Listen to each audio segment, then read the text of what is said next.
Good day. Today I wanted to just hop on and have a conversation about what's been coming up a lot lately for a lot of my clients, which is fear. Oh man, this is the big one because we all got fear. And the interesting and important thing to note is fear is not necessarily something that's inside of us. Fear tends to happen in relationship to something. So if you think about this, fear is actually outside of you. It's between you and that thing, maybe you and that person, or you and that whatever that you sense or feel fear around. So that might be a nice way to sort of shift it a little bit or reframe it, is to realize that fear is actually not inside of you. It may feel that way, but it's actually between you and that thing that fear exists. So my experience is, because I got a good fear detector, if I recognize that, it allows me to have a little bit of space between me and the fear, and it allows me an opportunity to kind of look at the fear in a different way. Because here's the truth about fear. Fear, oh man, how am I going to phrase this? Fear is forgetting every available resource. So just think about that. You are more resourceful than you can ever imagine. And the truth is, what you avoid in your life, you create. So that's why when I'm working with my clients, I always go to the fear first to clear the fear, because oftentimes behind that fear is the freedom. So you have to clear it out first, because again, you have to, whatever you're avoiding, you're trying to push that thing away because you're afraid of it, you actually create and you attract into your life. So this may be the first time you hear that and you might resist that, but it's the truth. As somebody who's a reforming idealist, I'll tell you that if you just see everything rosy and everything is love and good and peace and happiness, eventually you're going to be in the face of all of your fears, because you're only allowing yourself to experience a small spectrum of what's going on in this world.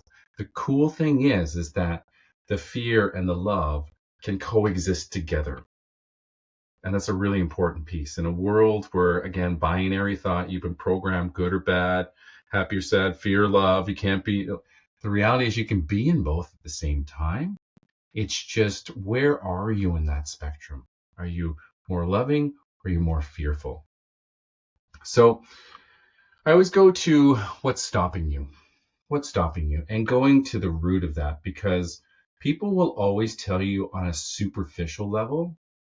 They'll tell you their fear of they don't have enough money or they don't have enough time.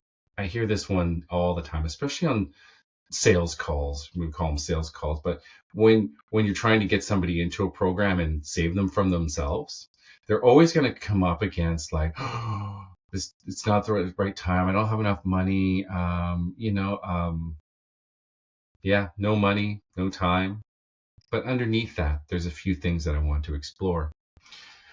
For me, what has come up is people pleasing, right? So often I dim my light to not shine so bright that I frighten people. So I'm a reforming people pleaser as well.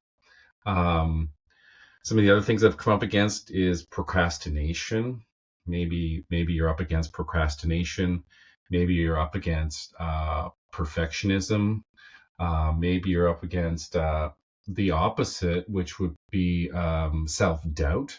So I'm not good enough. So yeah, that's another sort of people-pleasing thing maybe. Or just doubting oneself, or feeling unworthy, or fear of failure.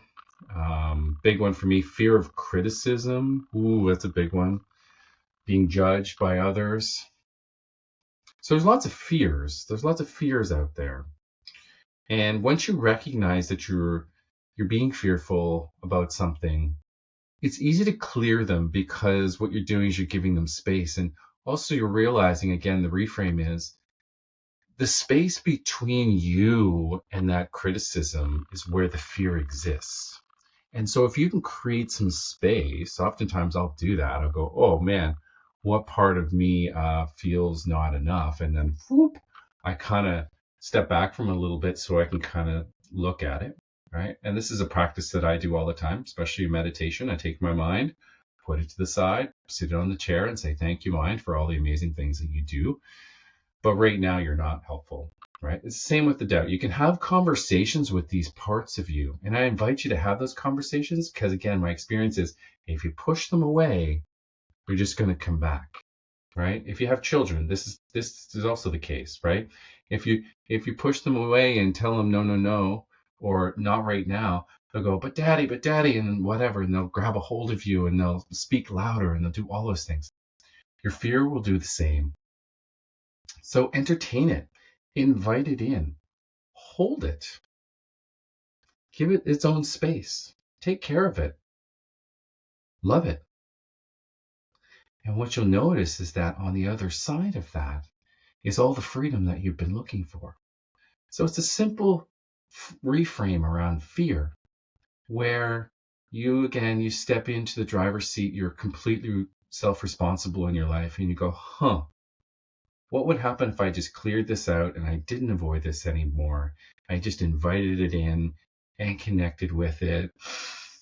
Maybe I'll have a nice big breath with it and just notice. Notice if you give it possibilities to change and to shift. And my experience is it's often we resist it energetically, but once we acknowledge it and love it and see all of it, then it has less power over us. So again, forgetting every available resource. You are more resourceful than you can ever imagine. You are given this beautiful mind, and if you can direct it properly, to focus your attention, to set a certain intention, to help it reframe, it actually works for you instead of against you. So to manage one's mind is a bit of a journey, but at the same time, you can't pay your way forward to this. And I have lots of people who have tons of money, but they don't know how to manage their mind. And so this is what I've been spending 2 decades doing, is figuring out how that works for me and then helping people figure that out for themselves, because your way is not the same as my way. I just, again, enjoy a very playful way of doing it, because in an embodied way of doing it where I'm just like, doing this thing with it, because it seems more real and more fun to me to do it that way. So I bring it in and I hold it and I love it and I do all of those things and I actually act it out, because that's the idea behind a vision. If you want a vision, you have to live it. You have to embody it. You have to make it happen in the present moment. And if you can do that, you can have a vision for your mind that actually works for you and not against you. So I hope that you find this perspective supportive and helpful on your journey to uncovering what your world would look like if you embraced your fear and welcomed it in and realized that it can exist with love and fear together, and then finding somewhere on that spectrum over here towards the love end of things where you can love yourself by acknowledging that piece of you, but not being over consumed by it. And this is the gift.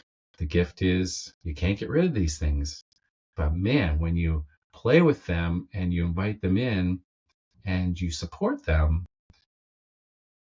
new things happen. New avenues open up. And again, you are more resourceful than you can ever imagine. I hope you found this helpful. Please share it with peoples. Thank you so much. Have a fantastic day. Bye for now.